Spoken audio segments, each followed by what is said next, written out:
말씀은 열왕기하 4장 1절에서 7절까지입니다. 같이 읽겠습니다. 선지자의 제자들의 아내 중에 한 여인이 엘리사에게 부르짖어 이르되 당신의 종 나의 남편이 이미 죽었는데 당신의 종이 여호와를 경외한 줄은 당신이 아시는 바이니이다. 이제 빚준 사람이 와서 나의 두 아이를 데려가 그의 종을 삼고자 하나이다 하니 엘리사가 그에게 이르되 내가 너를 위하여 어떻게 하랴? 네 집에 무엇이 있는지 내게 말하라. 그가 이르되 계집종의 집에 기름 한 그릇 외에는 아무것도 없나이다 하니 이르되 너는 밖에 나가서 모든 이웃에게 그릇을 빌리라. 빈 그릇을 빌리되 조금 빌리지 말고 너는 내 두 아들과 함께 들어가서 문을 닫고 그 모든 그릇에 기름을 부어서 차는 대로 옮겨 놓으라 하니라. 여인이 물러가서 그의 두 아들과 함께 문을 닫은 후에 그들은 그릇을 그에게로 가져오고 그는 부었더니 그릇에 다 찬지라. 여인이 아들에게 이르되 또 그릇을 내게로 가져오라 하니 아들이 이르되 다른 그릇이 없나이다 하니 기름이 곧 그쳤더라. 그 여인이 하나님의 사람에게 나아가서 말하니 그가 이르되 너는 가서 기름을 팔아 빚을 갚고 남은 것으로 너와 내 두 아들이 생활하라 하였더라. 아멘. 바로 앞에서 연합군을 이루어서 모압을 공격하여서 승리를 다 거머쥐었다가 마음의 중심이 여호와에게서 자신들에게로 돌아서면서 주어진 승리마저 버리고 달아난 여호람에 대한 기사가 있었습니다. 그리고 의도적으로 열왕기 저자는 지금 앞에서 일어났던 그 일과 지금 선지자의 아내 불행이 닥친 선지자의 아내, 아주 경건한 이 선지자의 아내와 대비시키고 있는 것 같습니다. 지금 선지자 중에 아주 경건하였던 선지자 한 사람이 일찍 죽었고 심지어 보니까 사는 동안에도 생활이 넉넉하지 못했을 뿐만 아니라 예나 지금이나 선지자들은 뭐 이렇게 사는 건가 봐요. 그러니까 보니까 죽기 전에 빚이 많이 있었던 것 같습니다. 지금도 신대원에 가면 다 빚쟁이들입니다. 신대원 가서 이렇게 없는 사람들만 다 신학을 하나. 보니까 이제 있고 없고를 떠나서 직장 생활하던 사람들도 이렇게 있는데 그런 사람들을 제외하고는 거의 뭐 학비도 다 조달을 못하니까요. 그러니까 집에 이제 결혼하고 이랬던 사람들은 뭐 어지간히 뭐한 사람들이 아니면 대책이 없습니다. 그러니까 거의 뭐 카드 돌려막기 하고, 그러니까 그게 이제 아주 오래된 전통인가 봐요. 그래서 교회들이 그렇게 하고 있는 것 같습니다. 어쨌든 이 본문에 나오는 선지자도 그러니까 죽기 전에 빚이 많이 있었던 것 같아요. 그러니까 빚을 다 갚지 못하고 그리고 죽었습니다. 이제 어느 정도 이것이 이제 빚이 좀 이렇게 좀 뭐 이자라도 좀 치르고 이래야 할 텐데 뭐 도저히 그럴 수 없는 상황이지 않습니까? 그러니까 그러니까 돈을 빌려준 사람이 아이들 둘을 담보로 데려다가 이제 그 빚을 대신하려고 종으로 삼으려고 합니다. 율법에 의한 거죠. 그랬을 때 이 선지자의 아내가 한 것은 엘리사에게 찾아와서 도움을 구합니다. 이것은 무엇이겠어요? 기도하는 장면이죠. 그러니까 여기에서 보통은 불평하고 원망을 합니다. 어제까지 우리가 보았던 여호와라면 어떻게 했어요? 자기가 일을 저지르고 그 책임을 하나님께 전가하고 와서 따지듯이 왔잖아요. 그래서 당신의 하나님이 이 일을 이렇게 망쳐놨으니까 당신이 여호와의 종이니까 책임져라. 이렇게 따지듯이 왔었단 말이에요. 자기가 일을 저질러 놓고. 근데 지금 선지자의 아내는 어떻게 해요? 어쩌면 하나님을 원망할 수도 있습니다. 왜요? 1절의 끝에 보니까 여호와를 당신의 종이 여호와를 경외한 줄은 당신이 아시는 바이다. 그러니까 이게 지금 뭐 이렇게 뻔뻔한 이야기라고 보여지지 않아요. 왜냐하면 처음부터 끝까지 이 여인의 이 삶의 자세와 본문에 나타난 여인의 마음가짐이 우리에게 잘 드러나기 때문에 이거는 뭐 정직한 이야기였던 것 같습니다. 오히려 하나님이 어떻게 이럴 수가 있습니까? 라고 이야기해도 다른 사람이 수긍할 수밖에 없는 그런 딱한 처지에 있는 여인이 전혀 하나님을 원망하는 것이 아니라 자기가 겪고 있는 자기의 인생 앞에 놓여 있는 그 어려움을 정직하게 그대로 고백합니다. 이것이 기도지요. 이렇게 하나님의 사람들이 이 세상을 살아가다 보면 이러한 믿음의 시험이 옵니다. 어려움으로 옵니다. 어떤 식으로든지 이런 믿음의 시험이 오게 되어 있습니다. 이때 우리가 잊지 말아야 할 것은 이런 환경 속에서 우리는 오직 기도로 대처해야 한다는 것입니다. 기도가 무엇인지 모르기 때문에 마치 기도는 손을 놓고 있는 것 같이 책임을 회피하고 수수방관하고 있는 것 같이 그래서 무슨 직접 해야 할 일들을 대리만족하는 것 같이 이렇게 여길 수 있습니다만 기도는 일하는 것이죠. 가장 효과적으로 일하는 것이 바로 기도지요. 기도의 자리로 나아가야 합니다. 이것이 본문에서는 선지자 엘리사를 찾아간 것으로 나타납니다. 엘리사가 너를 위해서 어떻게 하랴? 그리고 너에게 네 집에 있는 무엇이 있는지 내게 말하라. 지금 이 여인이 엘리사 앞에 나와서 지금 토로한 것은 가난으로 인해서 거기다가 이제 빚을 지고 있기 때문에 두 아들을 종으로 내주어야 하는 형편입니다. 이렇게 얘기했습니다. 그랬더니 뭐 그것에 대해서 예스와 노를 이야기하는 것이 아니라 선지자는 무엇을 물어봐요? 너에게 있는 것이 무엇이냐? 너에게 있는 것이 무엇이냐? 그러니까 뭐가 어렵고 어려운 것이 아니라 너에게 있는 것이 무엇이냐? 이것은 어떤 의미이겠어요? 나에게 감사의 제목입니다. 그래서 내게 있는 것, 즉 감사를 먼저 감사하라는 것입니다. 우리가 필요한 목록을 마치 무슨 예산을 청구하는 것처럼 항목을 쭉 적어서 하면은 거기에 따라서 이렇게 예산에 따라서 배정하고 결제해 주는 것이 아니라 기도의 응답의 방식은 그것이 아니라 뭐라는 거예요? 먼저 감사하였을 때 그 필요를 따라 채워주시는 하나님의 응답의 원리를 지금 가르쳐주고 있습니다. 내게 있는 것을 감사했을 때 감사 위에 나의 부족한 것과 필요를 따라 채워주시는 하나님. 그래서 그가 가지고 있는 것, 그게 무엇이에요? 사실은 뭐 이 정도 되면은 집에 뭐가 있다 그럽니까? 기름 한 그릇 외에는 아무것도 없나이다. 이 생각이 잘 안 나요. 기름 한 그릇이 있다는 생각이 아니라 아무것도 없어요. 이렇게 된단 말이죠. 안 보입니다. 생각이 안 납니다.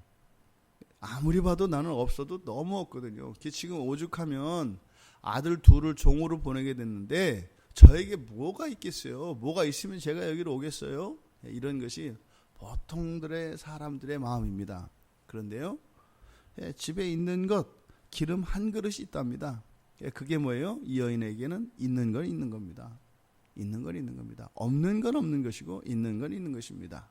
그런데 있는 그것을 이용을 하십니다. 그래서 이웃의 도움을 또한 구하게 하시죠. 어떻게 해라? 가서 이웃들에게 그릇을 빌려라. 근데 그릇을 빌리되 어떤 그릇을 빌려라? 빈 그릇을 빌려라. 그러니까 네가 기름 한 그릇이 있으니까 이 집 저 집에서 기름 한 숟가락씩을 빌려서 그거를 모아라. 이렇게 하는 것이 아니라 빈 그릇을 빌려라. 그런데 어떻게 해라? 많이 빌려라. 믿음의 분량이라고 하겠습니다. 많이 빌려라. 이때 이렇게 이웃에게 자신의 어려움을 가지고 그 어려움을 극복하기 위하여 하나님께서 도와주시는데 이웃들의 도움을 구하게 합니다. 그러니까 보세요. 지금 이 여인에게 절대적인 가난이 있습니다. 근데 그것을 하나님이 직접적으로 그냥 하나님이 이렇게 막 하늘에서 금가루가 떨어지게 하거나 기름에서 그냥 그릇을 빌릴 게 아니라 그 있는 한 그릇을 가지고 계속 따르면은 뭐 써도 안 없어지게 이렇게 해주시지 않고 여기서는 어떻게 해요? 이웃들에게 그릇을 빌리게 함으로써 관계를 확장시켜 나갑니다.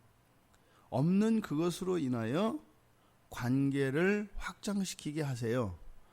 잘은 모르겠습니다만 필경 이 여인 항상 하나님께서 필요를 채워주실 때는 그 사람의 본성과 그 사람의 영혼의 변화를 일으키십니다. 그러니까 성경에서도 다양한 방식으로 이런 기도의 응답들이 나오는 거죠. 지금 이 여인에게는 어떻게 해요? 이웃들과의 관계를 맺도록 하십니다. 생각해 보세요. 이웃에게 가가지고 빈 그릇 빌려달라고 하는 것이 생판 사람들과 이야기하지 않고 나의 어려움은 그냥 내가 뭐 이렇게 지내던 사람이 다른 사람에게 가서 빈 그릇을 빌린다는 일이 이게 쉽지 않습니다. 그러니까 지금 본문에서는 선지자 엘리사는 이 문제, 즉 가난의 문제를 해결해 주는 과정에 주변 사람들과 이러한 관계, 사랑의 관계이겠죠. 왜요? 서로 도움을 주고받으면서 사랑이 커가거든요. 그러니까 사랑의 관계를 확장시켜 나가고 있는 것을 보게 됩니다. 그러니까 이 불행의 요소가 오히려 사랑을 확장시켜 나가는 그런 계기가 되어지고 수단이 된다는 거죠. 그러니까 이 가난의 문제와 사실은 주변에서의 사랑의 관계가 확장되어지는 것을 보면 영적인 가치에서는 비교할 수 없을 정도로 이것이 크거든요. 그러니까 이 가난이, 이러한 불행이 완전히 전화위복이 되는 것이죠. 선지자 엘리사의 말대로 그 경건했던 선지자의 아내가 순종을 합니다. 그래서 그대로 그릇을 빌려다가 문을 닫고 들어가 빌려온 그릇에 기름을 채웁니다. 차고 넘칠 때면 빈 그릇을 또 채우고 해서 그 그릇을 가득 채웁니다. 그런데 빌려온 빈 그릇이 채워지자 그칩니다. 그러니까 그냥 마냥 거기서 계속 나오는 것이 아니라 얼마만큼요? 빈 그릇만큼만 다 채워지고 그것이 기름 나오는 것이 그쳤다. 이렇게 이야기를 합니다. 그러니까 기도는 순종과 믿음을 통해서 응답되어지는 것을 우리가 보게 됩니다. 순종함으로, 그러니까 순종이 기도의 응답을 이끌어내는 것이 아니라 사실은 그 순종은 믿음에 기초하죠. 믿음에 기초한 순종은 그대로 이루어지게 되고 또 그 믿음의 분량에 따라 또 순종의 분량에 따라 그릇을 얼마만큼 빌려오느냐라고 하는 것은 또한 믿음과 순종의 분량입니다. 믿음이 있다 할지라도 이런저런 이유, 다시 말해서 이웃들을 찾아다니는 일에 있어서 난 이 정도면 됐어 라고 하고 또 꺼리는 마음이 있어서 가지 않았다면 그것이 한계다 이 말입니다.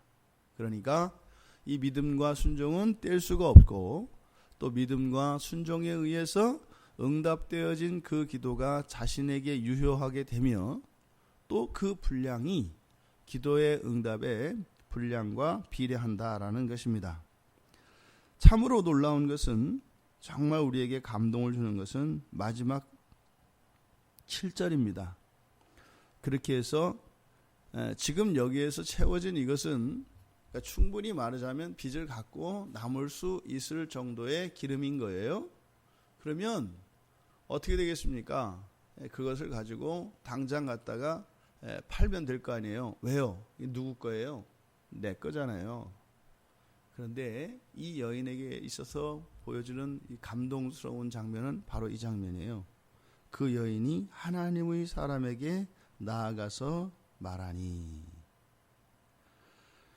1절에 한 여인이 엘리사에게 부르짖어 이르되, 불행 가운데 있을 때나 그 문제가 해결되었을 때나 일관된 삶의 자세를 유지합니다.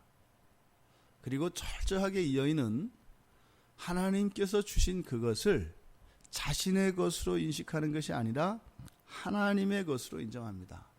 그러니까 불행도 하나님의 것이요, 이렇게 놀랍도록 부어진 이 기름도 하나님의 것입니다. 그러니까 이 여인이 가지고 있는 철저한 그 하나님 주권, 하나님의 주권을 인정하는 이 모습은 바로 이 여인이 이러한 역경 속에서도 굴하지 않고 살아갈 수 있었던 힘이었던 것을 보게 됩니다. 그러니까 이러한 불행 속에서도 하나님께 나아가 그 불행을 아뢰고, 또 하나님께서 이적적인 방식으로 채워주신 이 놀라운 축복을 통해서 주신 이 재물도 철저히 하나님의 것임을 인정합니다. 그리고 그것을 물어봅니다. 하나님께서 나아가서, 하나님의 사람에게 나아가서 말했다. 어찌하면 좋겠습니까? 선지자가 그때서 가서 기름을 팔아 빚을 갚고 남은 것으로 너와 두 아들이 생활하라. 이것은 무엇이겠습니까? 이거는 하나님께서 우리에게 주시는 모든 것은 소유권을 주시는 것이 아니라 사용권을 주십니다. 우리들 개인이 성경에서도 사유재산을 인정합니다. 근데 그 사유재산이라고 하는 것은 그것의 완전한 소유권을 의미하는 것이 아니라 사용권을 의미하죠. 재물들과 여러 가지 재화들에 대한 그 사용권을 우리들이 가지고 있는 것이지, 소유는 하나님께 있습니다. 우리가 우리의 삶 속에서 실천하는 기도를 되돌아볼 수 있는 시간이 되길 바랍니다. 이 여인에게서 보여줬던 가장 중요한 기도의 요소, 철저히 하나님의 주권을 인정하고, 그래서 그것이 불행이 되었든 아니면 놀라운 축복이 되었든 모든 것이 하나님의 것임을 인정하는 그 자세, 또 하나님께서 주신 이 물질에 대한 물질관이 소유권은 하나님께, 그리고 나에게는 사용권이 있다고 하는 이러한 생각이 우리의 현재의 삶 속에 있는 우리들의 삶의 자세와 마음가짐, 또 우리들이 나아가는 기도 비교해보며 교훈을 얻을 수 있는 좋은 내용이라고 생각을 합니다. 오늘 하루 우리가 기도하며 나아갑시다. 기도는 하나님께서 일하시는 수단입니다. 우리가 하나님을 부리는 것이 아니라 하나님이 일하시는 그 자리에 우리가 나아가는 것입니다. 우리의 삶 속에 하나님을 데려다가 고용을 해서 우리의 일을 하게 하는 것이 아니라 일하고 계시는 그 하나님께로 나아가는 것, 그것이 기도인 줄 믿습니다. 오늘 하루 이러한 기도의 원리들이 우리에게 그대로 적용되어져서 그것이 또한 성취되어지고 이러한 응답받음으로 철저히 하나님의 주권을 인정하고 하나님을 더욱 사랑하며 그렇게 하나님께 가까이 나아갈 수 있는 이 한날이 되기를 주님의 이름으로 축원합니다. 하나님,